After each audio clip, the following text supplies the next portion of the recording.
Welcome, sleepy soul. I'm your storyteller tonight, here to help you drift into deep, peaceful sleep. Before we begin, don't forget to like the video and subscribe for more bedtime stories. Let me know in the comments where you're watching from and what time it is. And if these are one of your things to keep going, I love to think that. I wasn't the type of person who went to a lot of sleepovers when I was younger. Growing up, I had a small circle of friends, but I was always the quiet one. I'd rather sit and listen than be the loudest in the group. By high school though, I somehow ended up with two best friends who were nothing like me, Megan and Sophia. Megan lived just 3 blocks down from my place in a small ranch-style house that always smelled faintly of vanilla.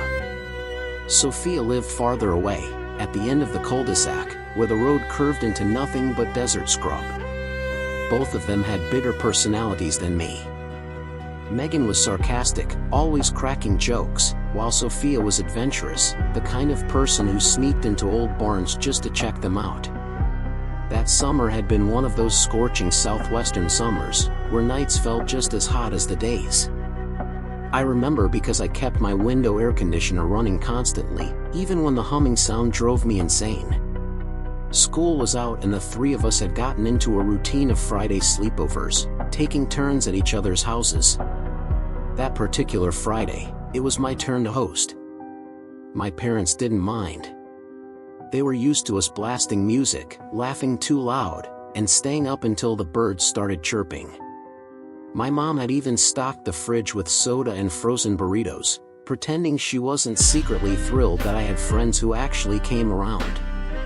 By 8 o'clock, Megan was the first to show up, carrying her oversized duffel bag that looked like she packed for a week instead of a night.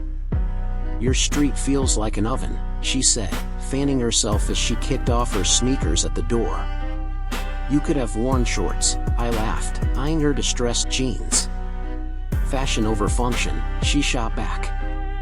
About half an hour later, Sophia arrived, holding her hoodie in one hand and her phone in the other. "All right, what's the plan? Just dance, or are we finally going to sneak out like normal teenagers?" she teased. We ended up doing both. We played Just Dance until we were sweaty and breathless, collapsing on the living room carpet like we'd just run a marathon. My dad poked his head in at one point. "Y'all are louder than the fireworks on the 4th of July, he said, shaking his head but smiling before heading back to his den. After that, Sophia suggested from the kitchen, we should go to the playground. "It's right next door and the sky's clear. Stargazing, swings, the whole thing." I hesitated. In the daylight, that playground was fine with its rusty vibes. At night, it was worse. The cacti on the far end of the field looked like they were hiding things, and the old metal slide groaned like it was alive. I'd always been the cautious one, the one who overthinks. My friends knew that about me, and of course, they teased me for it. "Don't tell me you're scared of the dark again," Megan smirked, nudging me with her elbow. "I'm not scared of the dark," I muttered. "I just don't like not knowing what's out there." Sophia rolled her eyes. "You and your paranoia. Come on, it'll be fun. Worst case, some coyote scares us. Big deal." I sighed, but eventually agreed. We threw on sweatshirts over our pajama pants and slipped outside, telling my dad we were just heading next door. The air was thick and dry, the kind of night where every sound carried. Crickets, a distant truck, the hum of a street lamp. The playground was empty, as I expected. The swings swayed slightly in the warm breeze, and the slide loomed in the shadows. We kicked off our shoes and sat on the swings, laughing, pushing each other like little kids. For a while, it felt normal, safe. Then we got into those deep conversations, the ones that only happen late at night. Secrets spilled out. Crushes, family problems, little fears we didn't normally admit. I tried to relax, but something about the stillness around us made my stomach twist. At one point, I pulled out my phone to check the time. Out of the corner of my eye, I saw something move. A shadow near the slide. I froze. My heart thumped against my ribs. "Guys," I whispered, standing up. "Do you see that?" Megan looked around. "See what?" "Chill. It's just shadows." "No," I said, my voice shaking. "Right there. Under the slide."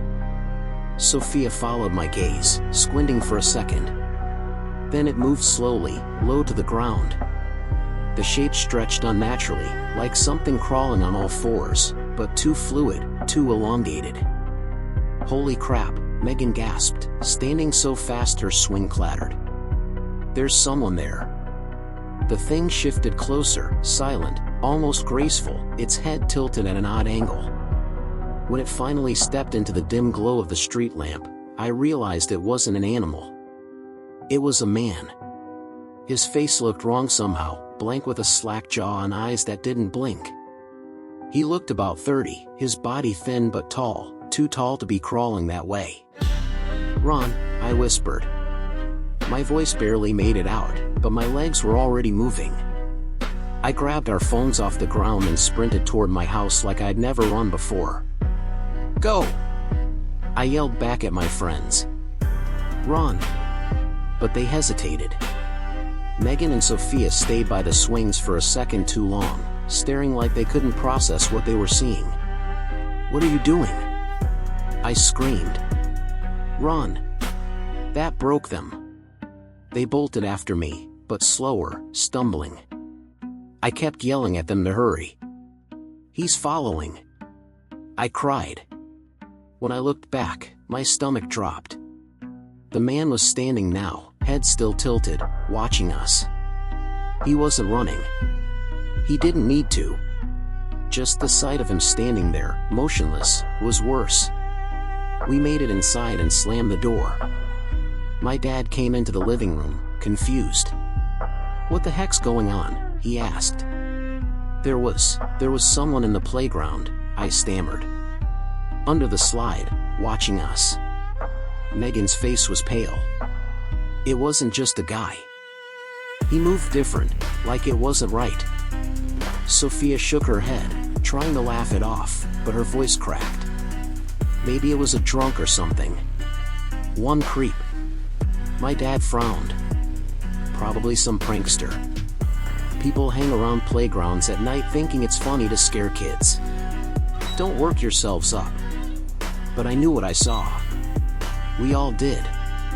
The way he crawled, the way his face looked empty, like a mask hiding something ancient and hungry, eyes reflecting the night like bottomless wells. We went upstairs after that, pretending everything was fine. But none of us slept. Every sound outside made us flinch, the whisper of wind through the cacti, a distant howl that might have been wind or something else. When the sun finally rose, it felt like we'd survived something, even if no one else would ever believe it. Months later, Megan admitted that when she glanced back at the man by the swings, she saw his expression clearly for the first time. Sad, twisted, like he was silently begging for something. No anger, not joy. Just sorrow, deep and eternal, as if he carried the weight of forgotten souls. I still don't go to the playground at night. And if you're smart, you won't either, because some shadows aren't empty. Sometimes they watch back. I still remember that Friday night like it just happened yesterday. Back then, I was 17, a senior in high school, living in a quiet suburb outside of Phoenix, Arizona. My parents had decided to take a last-minute weekend trip to visit my aunt in Las Vegas, which left me with the house all to myself for 2 full nights. Normally, I would have been a little uneasy about staying alone. Our house was small, but it had that creaky old southwestern feel to it. Every corner seemed to sigh at night. But the idea of being alone quickly turned into an opportunity. For weeks, my 2 closest friends, Olivia and Harper, and I had been planning a proper sleepover. Not the middle school kind with popcorn and cartoons, but a grown-up one. Beers hidden from my dad's garage fridge, loud music, gossiping about people from school, and maybe even sneaking out if we were brave enough. The plan was set. I cleaned up the living room, lit a couple of lavender-scented candles, and tossed throw blankets on the couch to make it cozy. A chill had already crept in, and my parents' old adobe-style house trapped it in its walls. I threw on my oversized hoodie, one of those faded Arizona State ones that used to belong to my brother, and sat cross-legged on the couch waiting for the doorbell. Around 7:50, my phone buzzed. On our way, Olivia texted. A few seconds later, Harper followed with, "Tell me you already started the fire. It's freezing out." But I smirked, replying, "Yep, fireplace going. Hurry up, losers." I wasn't lying either. The wood in the Kiva fireplace was alive, snapping and crackling with orange flames that danced like restless spirits. I had no idea how important that fire would become later. By 8:05, the familiar sound of tires crunching over our driveway gravel reached my ears. I peeked through the blinds and saw Olivia's mom's dusty SUV pull away, leaving the two giggling under the yellow porch light. Both were carrying overstuffed backpacks. The doorbell rang and I dashed over. As soon as I opened the door, Olivia threw her arms around me. "Freedom," she shouted dramatically. "Calm down," Harper said, rolling her eyes but smiling. She shoved her way in, dropping her bag with a thud. "You got the goods?" I nodded and motioned toward the kitchen, chilling in the freezer. We headed inside, locking the door behind us, and made our way to the living room. The fire warmed their faces and both sighed in relief. Olivia plopped down in front of the fireplace like she owned the place while Harper started flipping through my Spotify playlist. We cracked open the first beers and soon the house was filled with low music, clinking bottles, and our laughter echoing off the terracotta tiles. For a while, everything was perfect. Three best friends, no parents, no rules, just the illusion of adulthood. About an hour in, Harper leaned back against the couch and said, "So, what's the scariest thing you guys ever did?" "Like what?" I asked. "I don't know. Something that seemed paranormal." Even Olivia smirked. "Oh my God, don't tell me you're one of those ghost believer types." "Hey, weird stuff happens when people mess with things they shouldn't."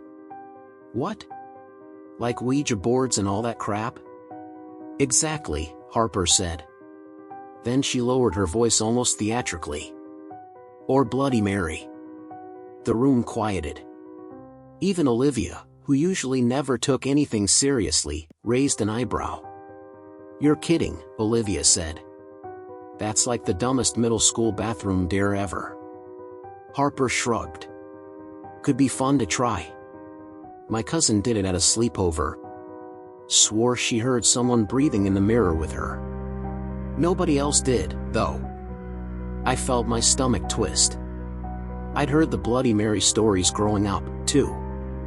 Whispered during schoolyard games or at campfires, but they always ended with someone screaming Candyman or daring each other to spin in front of a mirror. Olivia snorted. "Total BS." But Harper leaned closer to the firelight, her voice dropping. "We could try it." I shifted uncomfortably on the couch. "Nah, why invite that kind of bad mojo?" "Oh, come on." Harper grinned. "We're 3 beers in, home alone, and you're telling me you're too chicken?" Olivia chuckled, her pride instantly baited. "You're on. Let's prove this is fake once and for all." I hesitated, but the way both of them were staring at me made me cave.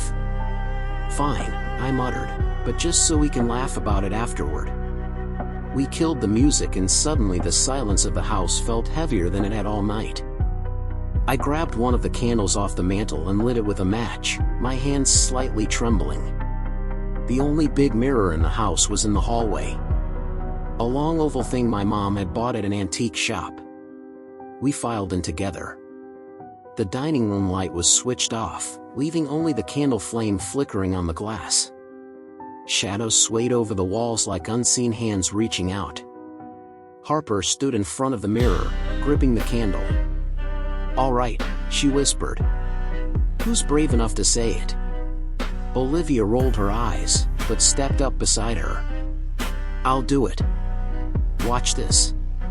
She stared into the light, her reflection looking pale and stretched in the low glow, like a distorted version of herself pulled from some dark realm. Her voice, usually sarcastic and playful, sounded shaky as she whispered, "Bloody Mary. Bloody Mary. Bloody Mary." The words hung in the air. For a moment, nothing. Just the three of us staring back in the mirror and the faint sound of wind outside, moaning like a distant wail. Then, bang.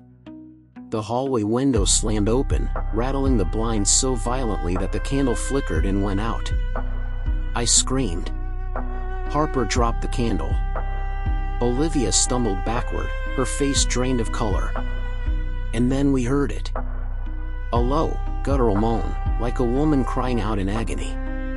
It echoed through the house, coming from everywhere and nowhere at once, layered with whispers that seemed to crawl under our skin. "What the hell was that?" Olivia shrieked.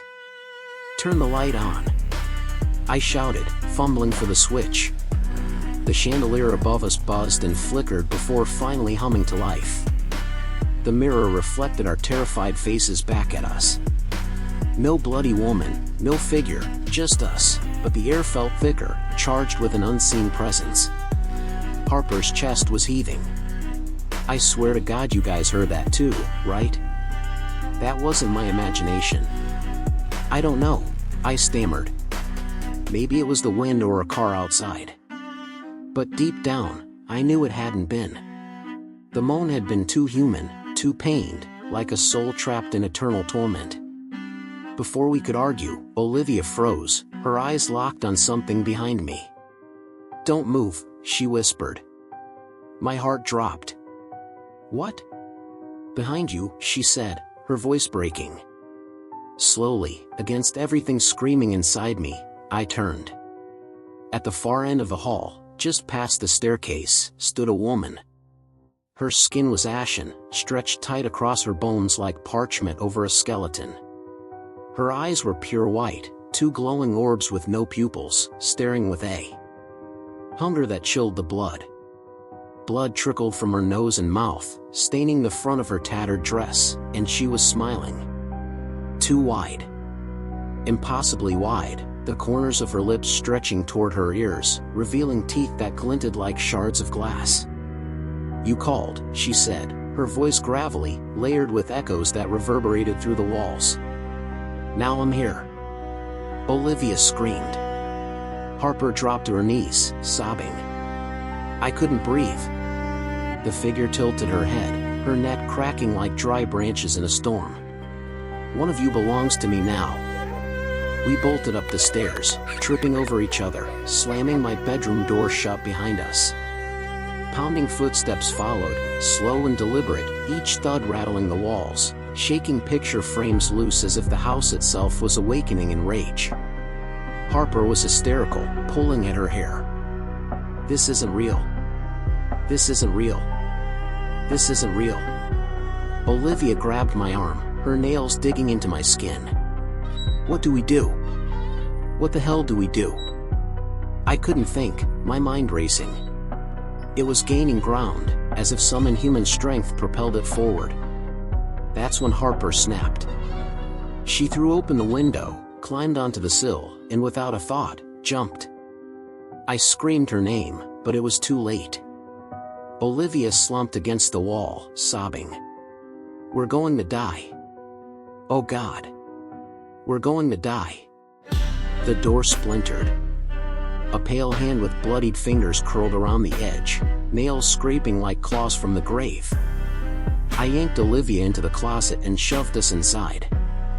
We sat in total darkness, clutching each other, listening as the thing entered my room. Her laugh was low, guttural, wrong, echoing with the cries of countless lost souls. "One of you belongs to me." I don't know how long we sat there, shaking. Eventually, exhaustion and terror pulled me into unconsciousness. When I woke up, it was morning. Sunlight streamed through the slats of the closet door. The bedroom was empty. Downstairs, police officers and my parents were swarming the house. Harper had been found in the backyard, alive, but with a broken leg and fractured ribs. She kept muttering white eyes over and over, her voice haunted by visions no one else could see. Olivia refused to leave my side, her face pale as death. The official story was that it had been some kind of shared hysteria, drunken imagination, stress. But I know what I saw. We all did. And sometimes, late at night when I catch my reflection in the bathroom mirror, I swear I see her standing just behind me, smiling, her white eyes glowing with eternal malice. I never really went to many sleepovers when I was a kid. My mom always had this thing, this gut feeling that I shouldn't stay overnight at people's houses. You never know what goes on behind closed doors, honey. Folks can seem nice on the outside, but you don't really know. At the time, I thought she was just being overprotective. But now, at 20, living at home while balancing university classes and being flat out broke, I've started to see her protectiveness in a different light. My parents have never neglected me. In fact, they've always treated me like their little baby. And while sometimes it's suffocating, deep down, I'm thankful. They love me more than anything. But love can't stop life from moving forward. Last semester in my English Lit class, I met a girl named Riley. She wasn't from here. Said she'd grown up in Seattle, but moved down to Texas for school. From the first day we talked, there was this instant click. She was one of those people who, when you meet them, you just know they're going to be part of your life.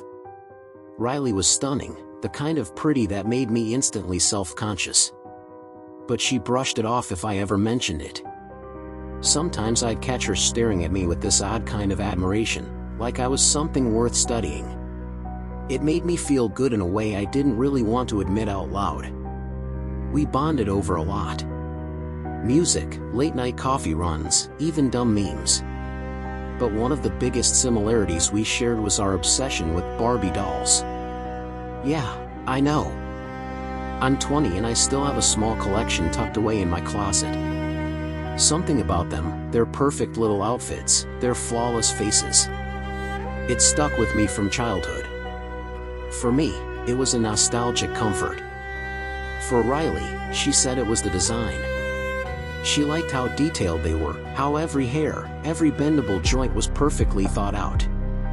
The way she described them was intense, almost too focused, like they held secrets only she could see.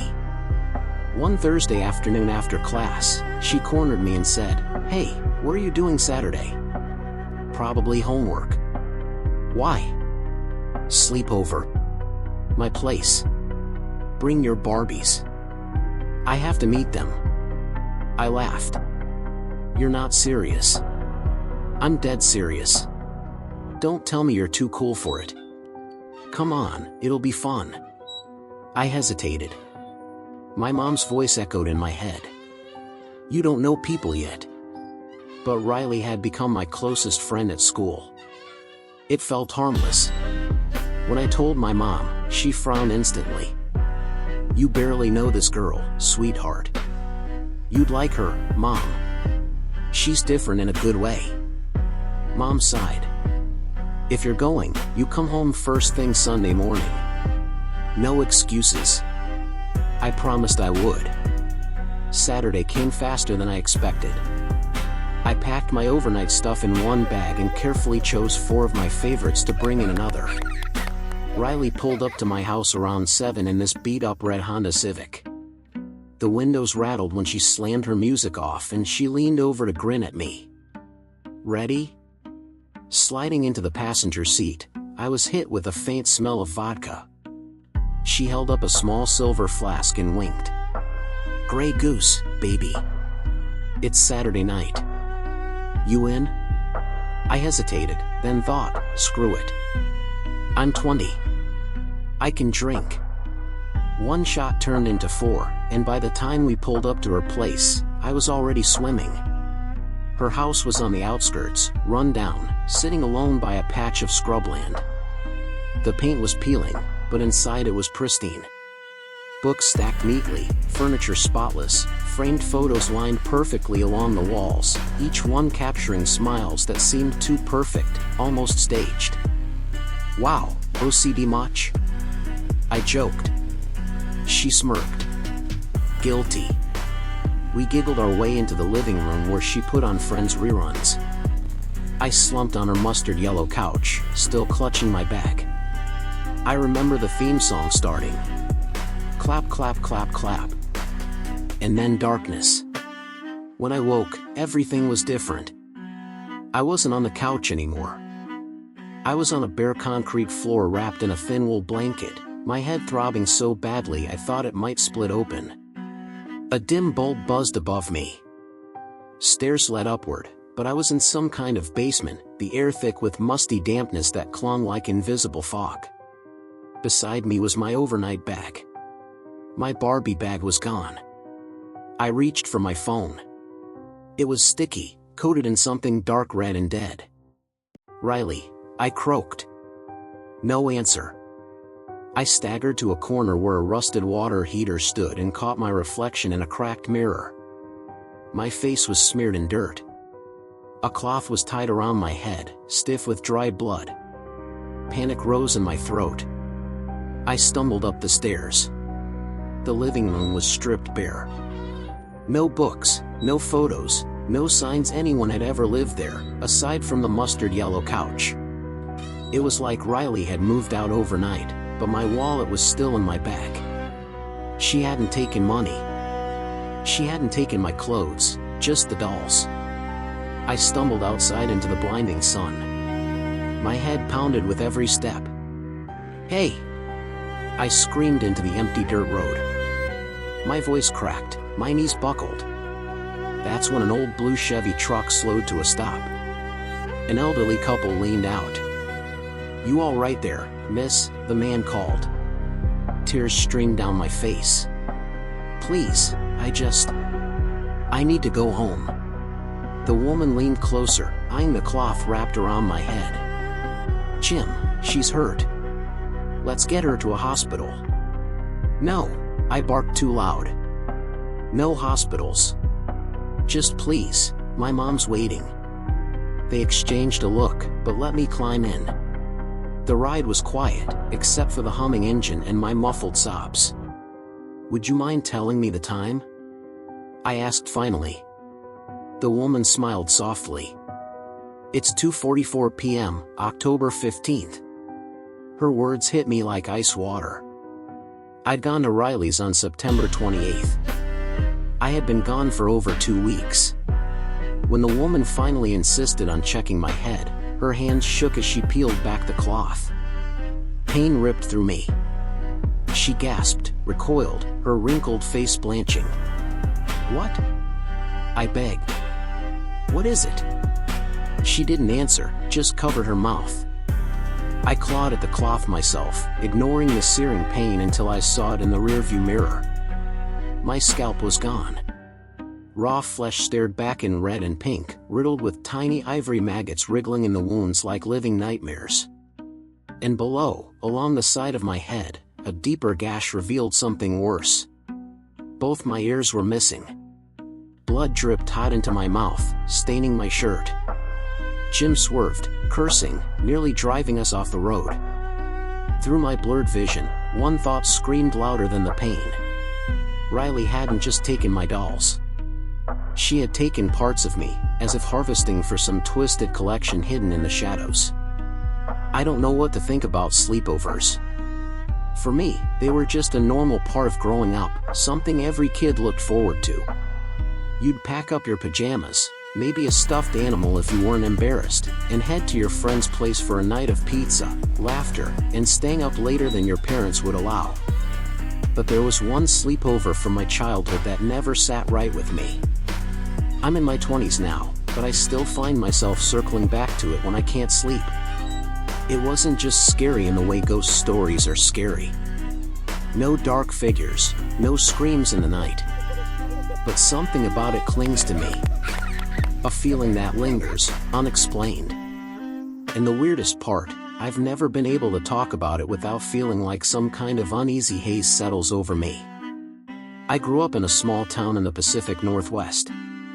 Quiet streets, evergreen forests hugging the edges, the kind of place where everybody knew each other, at least by last name. My parents were strict in some ways, lenient in others. They wouldn't let me watch PG-13 films before I was 13, but they also gave me freedom to roam around with my little group of friends, as long as I was home by dinner. There were 5 of us. Me, Madison, my closest friend, Zoe, Haley, and Taylor. We'd known each other since first grade. Stuck together through every recess, every cafeteria lunch, every field trip. Sleepovers were kind of our thing. We rotated houses, usually mine or Madison's. Taylor's place was fun because her older brother would sneak us sodas when her parents weren't looking. Zoe's house had a trampoline in the backyard. Haley's place had a basement where we'd stage talent shows with her karaoke machine. But there was one house we never really went inside, Madison's. It wasn't that we didn't want to. Sometimes we'd stop by her porch after school or stand in her yard waiting for her to come outside, but an actual sleepover, spending the night there, that never happened. She always had a reason. My parents are strict about having guests. The house is a mess right now. Maybe next time. After what felt like an endless stream of excuses, one day she sat us down and said, "Okay, next Friday, you guys can come over to my place." We were stunned and excited. Finally, we were going inside Madison's house. I remember stepping out of my mom's car that Friday evening, backpack slung over my shoulder, and just staring. The house was beautiful, way bigger than mine, with tall windows and flower beds lined perfectly along a green lawn. The grass was cut so evenly it looked like carpet, almost unnaturally perfect, as if it had secrets beneath. "Dang, girl," Zoe muttered as she walked up beside me. "You been hiding that you're rich or something?" Madison laughed. But it was the kind of laugh where you could tell she didn't think it was funny. "Shut up. We're not rich." When her parents opened the door, they greeted us warmly enough. Her mom had this big smile. Her dad shook our hands like we were little adults. But there was something about them. Their movements were too rehearsed, like they were trying hard to appear normal, their eyes darting just a bit too quickly. Inside, the house was spotless. Not clean the way most people mean, but spotless like no one actually lived there. The living room was huge but bare. Just a leather couch, a love seat, and a single rug. No bookshelves, no family photos, no TV. Zoe whispered to me, "Where's all their stuff?" I whispered back, "I don't know." We sat on the couch and Madison's parents brought out pizza on paper plates. No drinks, no napkins, just pizza. Her dad tried cracking jokes, but they fell flat. Her mom kept asking us questions. "What are your favorite subjects in school? Do you like sports? Are your parents coming to pick you up tomorrow or should we drive you home?" And the whole time, Madison barely said a word. It was so unlike her, showing up in 1 or 2 syllables. Normally, she was bubbly, the loudest one in our group, but here she was like a shadow of herself. Haley finally asked, "Do you guys have a TV? I wanted to watch that Disney Channel movie tonight." Madison's voice was flat. "We don't have one." We all burst out laughing, waiting for her to say she was joking. She didn't. "No way," Taylor said. "Everybody has a TV." "Not us," Madison replied, staring down at her plate. After dinner, we stayed in the living room to play cards. About an hour in, I had to pee. "Hey, where's the bathroom?" I asked. Madison froze. Then she stood up quickly. Hold on. I'll check." I blinked. Check? It was her own house. She disappeared down the hall. I heard muffled voices, frantic like an argument. Then she came back with her mom, who was smiling way too wide. "I'll show you," her mom said. We walked down the long narrow hallway to a door at the end. She opened it and there were stairs. Stairs behind a door. Bathrooms upstairs, she said. I started climbing, but after 2 steps, she rushed forward. Wait, let me walk with you. Her tone had shifted. It was overly sweet, sing-song almost, like a lullaby hiding a threat. At the top was another hallway with 3 closed doors, each one identical, as if guarding identical horrors. She gestured to one of them. I opened it. Inside was a bathroom, technically, a toilet and a sink. Nothing else. No towels, no toothbrushes, no soap, no shower curtain. It was bare, like it was staged for a real estate showing, cold and echoing. I flushed the toilet just to make sure it worked, then came back out. Her mom was standing there, staring at me without blinking, her eyes like glass dolls. All set? She asked, still smiling. Yeah. She walked me all the way back downstairs. We changed into our pajamas in the living room.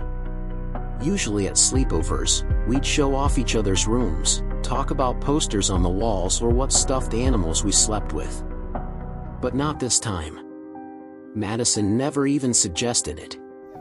We unrolled our sleeping bags side by side on the rug. The lights went out. One by one, the girls fell asleep. But not me. Sometime after midnight, I heard movement, a faint rustle of a sleeping bag, then soft footsteps. I opened my eyes just a sliver and saw a silhouette, Madison's, slipping away in the dark. She didn't come back for a long time. When I finally woke up, sunlight was streaming through the blinds. Everyone else was already dressed. Parents' cars were pulling up outside. I felt groggy, heavier than I'd ever felt before, like my limbs didn't want to move, as if something had drained me in the night. My mom asked how it was. I mumbled, "Weird."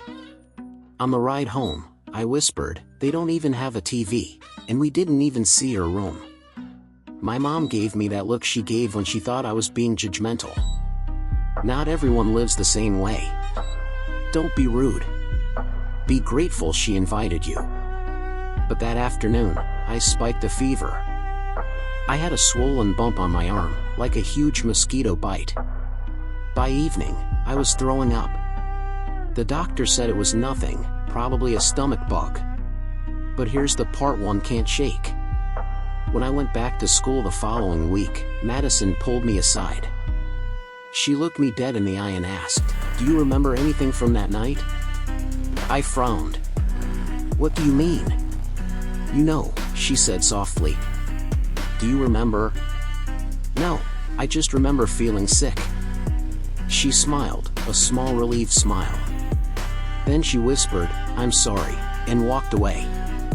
I never asked her what she meant. Even now, more than a decade later, I still can't make sense of it. The bare house, the locked away stairs, the empty bathroom, the bump on my arm, the way I felt drained.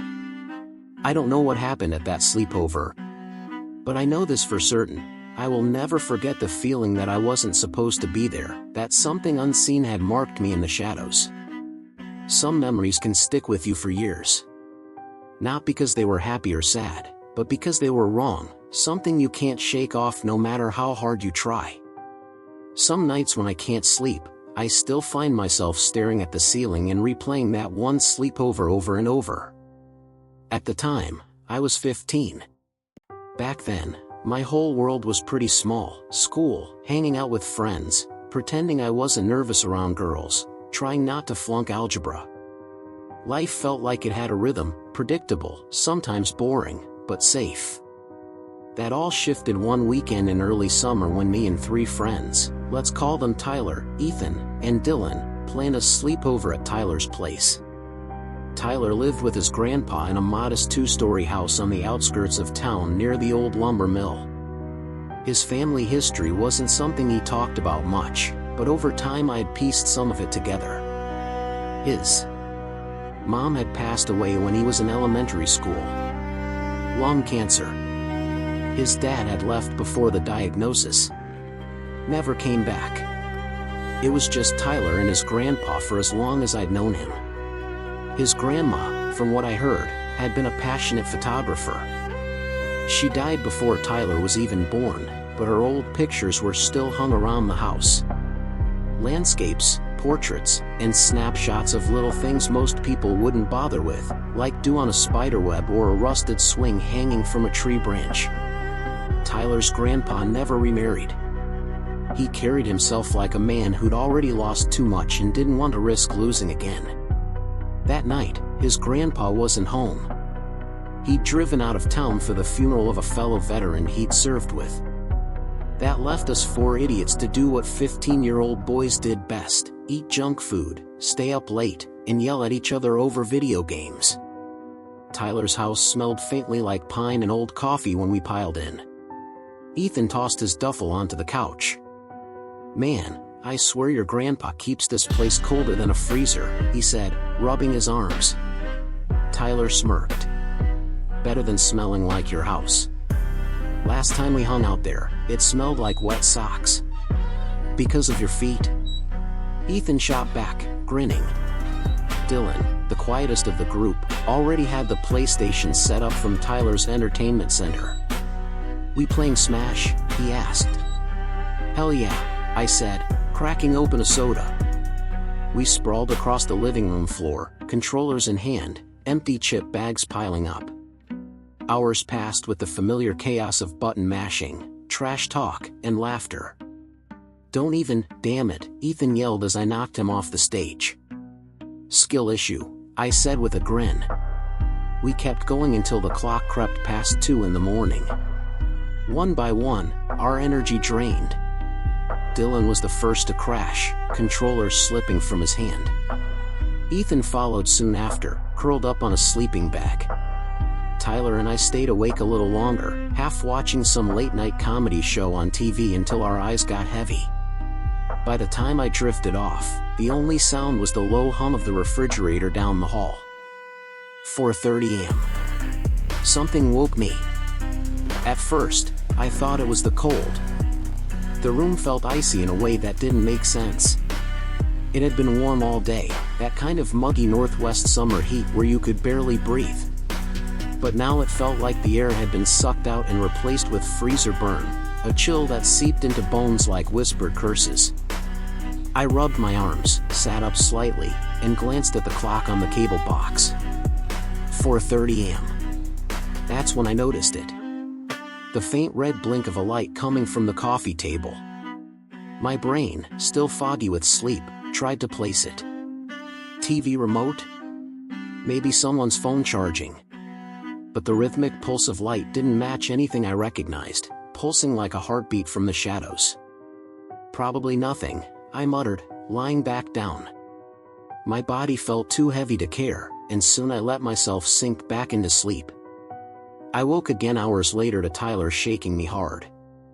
His face was pale, lips tight. "Dude, wake up. Wake up." "What?" I mumbled, sitting up. He didn't say a word, just pointed at the coffee table. Sitting there, plain as day, was an old Kodak film camera, the kind with a boxy body and a small flash cube, its lens staring like an unblinking eye. Ethan, groggy, rubbed his eyes. "Where the hell did that come from?" Tyler swallowed. "That was my grandma's. I've only seen it in a drawer in his room. Grandpa never takes it out." "Never." Dylan frowned. "Maybe he took it out before leaving. Like reminiscing or something." Tyler shook his head. "No, I know that drawer. It's been in the same spot for years." We sat in silence, staring at the camera like it might move on its own, its surface seeming to absorb the light rather than reflect it. I tried to laugh it off. "Look, maybe it just got moved. You're overthinking it." But Tyler didn't look convinced. His hand lingered near the camera like he wanted to touch it but couldn't bring himself to, as if it pulsed with forbidden memories. Finally, he whispered, "It was blinking last night, wasn't it?" I froze. He had seen it, too. We didn't talk much about the camera after that. Ethan made some jokes. Dylan shrugged it off. And I told myself Tyler must have been right.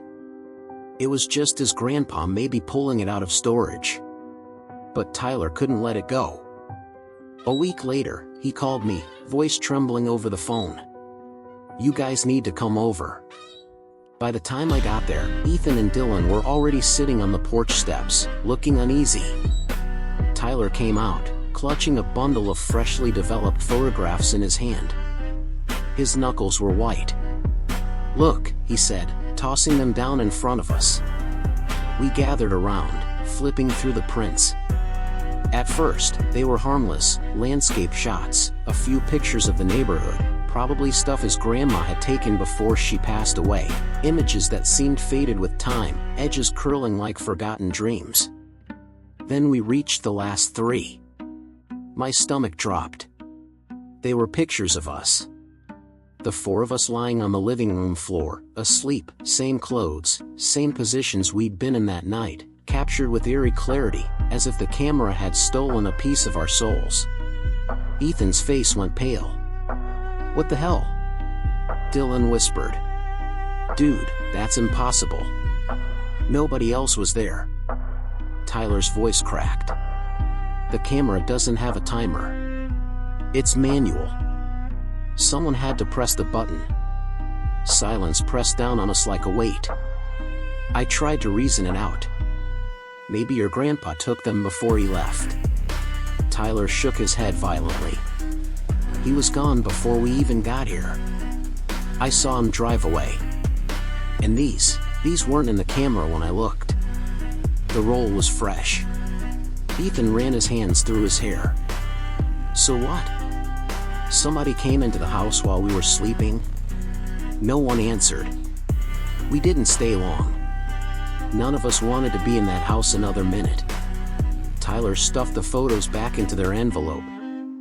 His hands trembling so badly he nearly dropped them, the images seeming to whisper secrets from the past. That night haunted me. Still does, because no matter how many times I try to rationalize it, I can't. Who took those pictures? How did the camera move from the drawer to the table? Why did I see that blinking light at exactly 4:30? We never talked about it again. Not seriously. Ethan pretended it never happened. Dylan avoided the subject. Tyler never really shook it off. He moved away the next year to live with an aunt in another state. Sometimes, late at night, I wonder if he still has those photographs, if he stares at our sleeping faces, trying to find some clue we all missed. And sometimes when I wake up in the middle of the night, I think I see that faint red blink in the corner of my room. But I never look directly at it, because deep down, I'm terrified of what I'll see if I do, perhaps a glimpse of the unseen photographer, waiting in the dark. I was 13 when it happened. That's when I stopped thinking of sleepovers as harmless fun. Back then, weekends meant staying at my best friend's place, eating too much junk food, and staying up later than our parents would ever allow. It's been years since that night, but I can still remember every single detail. The silence, the chilling ring, the sound of my heart pounding in my ears when I realized we weren't alone. My best friend's name was Cody Mitchell. He lived a few blocks from mine in a quiet suburb outside of Denver, Colorado. Cody's house was the hangout spot because his parents were the kind who didn't hover over us every second. They'd let us order pizza, play video games, and stay up half the night as long as we didn't wreck the place. His dad was a mechanic who spent most weeks in the garage, and his mom worked late shifts as a waitress. Most times it was just us and his older sister upstairs, which gave us the kind of freedom 13-year-old boys crave. That Friday, I packed my overnight bag with the essentials: toothbrush, deodorant, extra t-shirt, and the new Xbox controller I'd begged my parents to buy me. My mom reminded me 3 times not to stay up all night and don't get into trouble. She always added that last bit because she knew me and Cody had a habit of doing dumb things when we were together. "Be smart, Alex," she said as I was walking out the door. "Don't let Cody rope you into anything." I just grinned. Mom, it's a sleepover. What's the worst that could happen? I wish I'd never said that. When I got to Cody's, the place already smelled like pepperoni pizza. We demolished half the box within minutes while Cody's sister, Kayla, yelled from upstairs about leaving her some. We hopped on the Xbox, trash-talking each other in Call of Duty. Hours melted away just like they always did. Around 10, Cody glanced at his phone, a mischievous smile spreading across his face. "You remember that fake profile we made?" he asked. I groaned. "Dude, not that again. Come on, it's funny. We'll just mess around. Send some dumb messages. Nobody's going to care." I should have shut it down right there. But when you're 13 and your best friend is egging you on, it's easier to go along than to be the boring one. So, we logged into the fake account we'd set up weeks earlier. We'd use it to comment on people's posts with jokes, sometimes even harmless trolling. But that night, things escalated. Cody found this guy's profile, someone who looked like trouble the second his page loaded. His name was Travis Reed, a local guy in his 20s, muscular build, tattoos snaking up his arms. His posts were mostly him at the gym, flexing, or him drinking with buddies.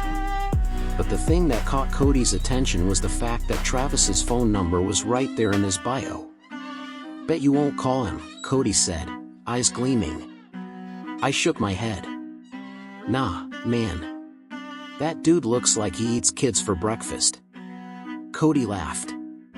"Exactly why it's hilarious. Just one prank call. I'll even do it."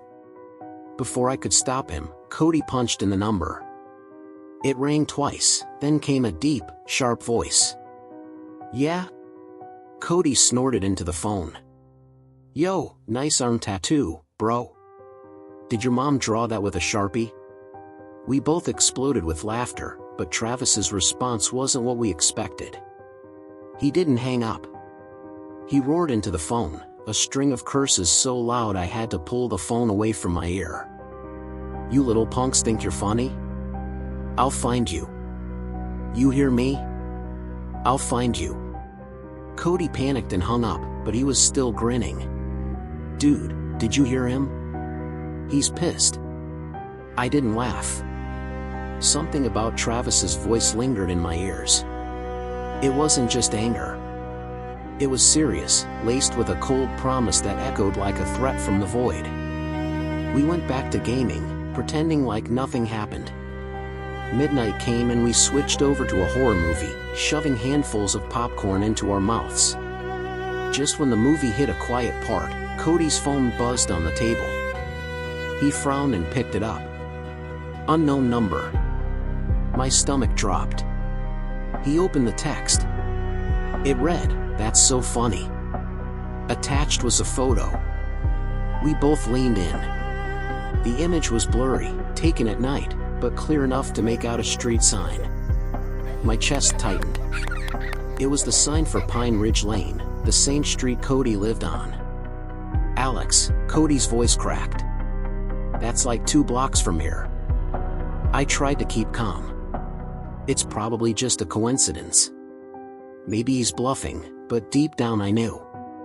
Nobody sends a random picture of a random street sign unless they're making a point, closing in like a predator in the dark. We shut the movie off and sat in silence, both staring at the phone like it was a ticking bomb. Minutes dragged. Then another text came in. "Look outside." Cody froze. "Hell no. I'm not looking." I swallowed hard and crept toward the window. The living room lights were off, so I pulled the blinds back just an inch. My eyes swept the street. Empty. No cars, no people, just still darkness, broken only by the faint glow of distant streetlights casting long, twisted shadows. "There's no one there," I whispered. "You sure?" "Positive."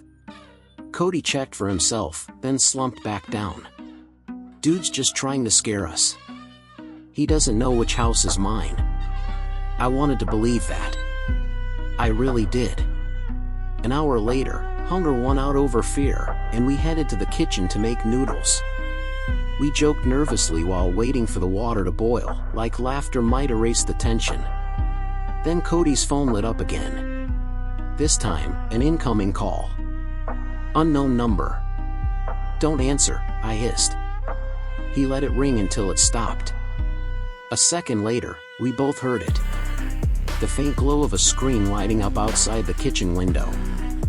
I turned my head. My breath caught.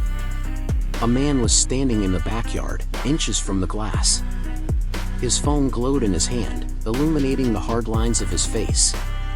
It was Travis. He was bigger in person, broad shoulders filling the frame of the window, his eyes locked on us with a predatory gleam. Then, slowly, he lifted his other hand. A knife gleamed in the pale light, its blade catching the moon like a sliver of death. Cody gasped. Travis dragged the blade across the window, metal screeching against glass right at neck level. The sound was sharp enough to pierce bone, echoing with malice. I don't even remember screaming, but suddenly we were sprinting up the stairs, shouting for Kayla. Kayla tore her headphones off, startled as we burst into her room. We were shaking so hard we could barely explain, blurting out fragments. Man outside, knife, backyard. She didn't hesitate. She grabbed her phone and called their mom, who told her to lock all the doors and stay upstairs until she got home. By the time Mrs. Mitchell arrived 20 minutes later, Travis was gone. We never told the full truth. We were too scared of getting grounded, too ashamed to admit our prank had caused it all. We just said some man was outside with a knife, and we didn't know why. The police came, looked around, and filed a report, but with no signs of forced entry and no one caught, nothing came of it. Cody and I didn't sleep at all that night. Every sound, every creak of the house felt like him coming back, lurking in the shadows just beyond sight. After that, we never made another prank call. Never used that fake profile again. And whenever I pass by Pine Ridge Lane, I can't shake the image of Travis standing there, waiting, his knife ready to carve through the night. We never saw him again, but honestly, we didn't need to. We got the message loud and clear. Some jokes aren't worth the risk, especially when they summon dangers that linger long after. I was 10 years old when my parents moved us to a new town in the Midwest. My dad had just accepted a job as a history teacher at the local high school, and my mom thought the neighborhood was perfect. Quiet streets, big trees, kids riding bikes up and down the cul-de-sacs. She called it a fresh start. For me, moving meant leaving behind my old friends. I was shy, nervous, and terrified of starting at a new school where everyone already knew each other. I still remember clinging to my backpack straps on that very first morning, following Dad through the hallways while he tried to act cheerful about his own first day. That's when I met Mia. She was bright, bubbly, and immediately friendly. "Hey, you're new, right?" she said, sliding into the desk next to mine. "I'm Mia. Don't worry, I'll introduce you to people. No one here bites." I must have looked so awkward, but she grinned and dragged me into conversations with her friends. Within a week, I was eating lunch with her group and laughing like I'd known them for years. She had this way of making people feel included, right from the start. But little things about Mia stood out. Sometimes her smile dropped at strange moments, like when the principal walked by. She'd freeze up, laugh too loudly, then change the subject. The principal, Mr. Thompson, turned out to be her stepfather. When I asked Dad about it, he said, "Yeah, he married her mom about 2 years ago. Good guy. Runs a tight school, but fair." At 10, I didn't question it. In fact, I was impressed. Mia was the principal's daughter, but it didn't go to her head. She stayed down to earth, played tag at recess, traded snacks at lunch.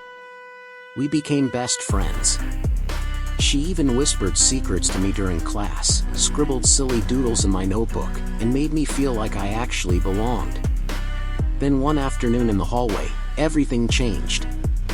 Mia and I were walking back from the library when a boy named Logan ran by and accidentally bumped into her shoulder. He tripped, stumbled, and fell to the ground. Before he could even apologize, Mia spun around, slapped him across the face, and screamed, "Watch it." The entire hallway froze. Logan looked stunned, grabbing his cheek. Teachers rushed over, pulled Mia away, and marched us to the principal's office. Inside, Mr. Thompson sat behind his desk, his hands folded. Logan's mom stood by the wall, tight-lipped. My dad was there too, arms crossed. "Emma," Mr. Thompson said, staring directly at me. "You were the closest witness. What happened?" I hesitated, my stomach churning. Mia's eyes darted toward me, wide and desperate. Logan blurted, "I just slipped, sir. I swear it was an accident." "Quiet," Mr. Thompson snapped, then to me again. "Tell the truth." I swallowed hard. Logan slipped. He bumped into Mia by mistake. He didn't mean to. Mia shouted, "He did it on purpose. Sit down and be quiet unless you want suspension." The room went dead silent. Mia's face crumpled. She glared at Logan, but tears ran down her cheeks. I wanted to hug her, but she wouldn't even look at me. That night when I called her house, her mom answered. Her voice was oddly strained. "I'm sorry, sweetheart, but Mia doesn't want to talk right now. Maybe tomorrow." The next day, Mia showed up to school, holding her stepfather's hand. They walked straight up to me. "Emma," Mr. Thompson said with a smile that didn't reach his eyes. "Mia's lucky to have a friend like you. Keep looking out for her." He left for his office. Mia lingered. "I'm sorry about yesterday. Can we still be friends?" I grinned, relieved. But when I leaned in to hug her, she pulled back, forcing a smile. I've got a cold. Better not get too close." That day, I noticed her more than usual. She never coughed once. Her cheerfulness seemed forced, her eyes restless, like she was carrying a weight I couldn't see, shadowed by unseen fears. After school, as we waited by the doors, I asked gently, "Are you okay?" Her eyes widened. "Why would you ask me that?" "I'm fine. Totally fine. Just tired." Before I could push further, Mr. Thompson appeared behind us. "Why don't you invite your friend for a sleepover, Mia?